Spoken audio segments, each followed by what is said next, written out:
Good evening and welcome to Oriel Park. It feels like a big match, this one, doesn't it? Sure, European football rightly took centre stage yesterday, but not for the clubs involved in this one. Dundalk and Derry Eyes have been steadfastly trained on Friday night, and now it's here. What's in store is the question. It's a beautiful sun-washed evening here at Oriel Park at the moment, and the ground starting to fill up with supporters in great anticipation of what we hope will be an exciting match tonight. It certainly was when these sides met earlier in the season in February. That one finished 2 goals apiece in a real thriller, that match. Both sides could have won it. Who will win this one here tonight in front of the Oriel Park crowd? And now it's Adams. Pat Hooban pointing out ahead of him where he wants the ball, still wants the ball, Hooban. Akintunde working ever so hard in the Derry City forward line. And that's well, Greg Sloggett has lost it then, and here is Akintunde, and Graydon is arriving in the middle. Still Akintunde, can he get the shot away? Lovely turn by Akintunde, and he does get the shot away, and he's found the bottom corner. James Akintunde, his 5th league goal of the season, and Derry City 12 minutes in have hit the front at Oriel Park. Wonderful play by Akintunde, great feet, composure. Andy Boyle, I think we thought he was going to block it, but wonderful skill by Akintunde, put Andy Boyle on the ground, and I think a little bit of luck with the deflection, but the skill probably merited it, and it's all come from Greg Sloggett losing possession of the ball. He's been so good and composing that in recent weeks. Such a great League of Ireland heritage, was always likely to be a Republic of Ireland manager that would do just that. Diallo, that's a really good ball, and he's onside here. There's a chance here for Derry. Oh, and he's pushed it too far ahead of himself. Is it Joe Thompson who was charging through? And that should have been 2-0.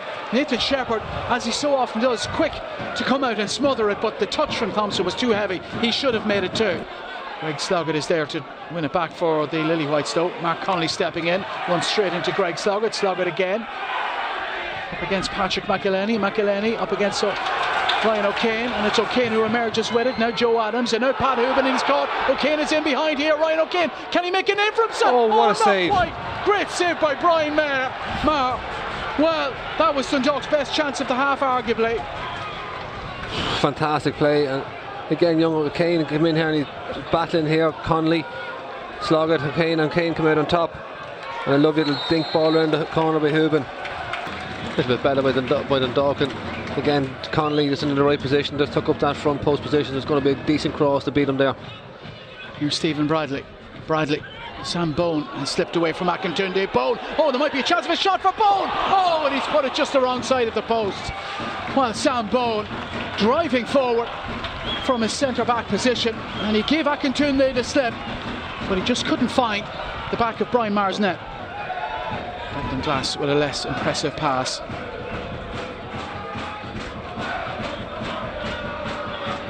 Inside the 60th minute of the game, Joe Adams, punching challenge comes in from Mark Connolly. Here's Patrick McElhenney, and he's released Graydon here, right of the penalty area. Graydon's cross in, and there's a player in red at the back, and it was Declan Glass, and that was a hugely important block by McCarry. I'd like to see that again, because it looked as if Connolly came straight through the back of Joe Adams, but down the other end, it was wonderful defending. At his back, Bradley has held on to it. 3 minutes of time added on remaining. Ryan O'Kane has to stretch to keep that in play, which he does. Here's Leahy, now Alfie Lewis. Duck's cause is desperate. Sam Bone, now Bradley again. Keith Ward is on the right hand side. Bradley left footed in towards Pat Hooban with the header. What a goal by Pat Hooban! What a wonderful goal by Pat Hooban! Magnificent! It's a big game! It's a big goal by a big game player! Pat Hooban makes it 1-1. Oh, I was just thinking in my head the place will erupt if we score. And Bradley again, he's cut in, and that's why Stephen O'Donnell would say feed him the ball, give him the ball. He's put in a wonderful ball, and Pat Hooban, he's got up early, he's generated all the pace in that himself. Absolutely fabulous. He's just got across the front of Connolly. He's up early, his whole neck, back, everything's gone in behind that, and he's buried it in behind the keeper. What a goal from the Dundalk point of view. Absolutely superb. The skipper, I've said it numerous last 10 minutes, that's where you want him, not out on the sideline. Nathan Shepherd doesn't reach it, and it's gone behind, has it? For a goal kick, it has. Well, there is the last action of the game. And Dundalk at the death have taken a point from this one. Pat Hooban, we've seen it time and time again over the years. He's saved Dundalk this evening with a superb header. He and Mark Connolly exchanged pleasantries after the game.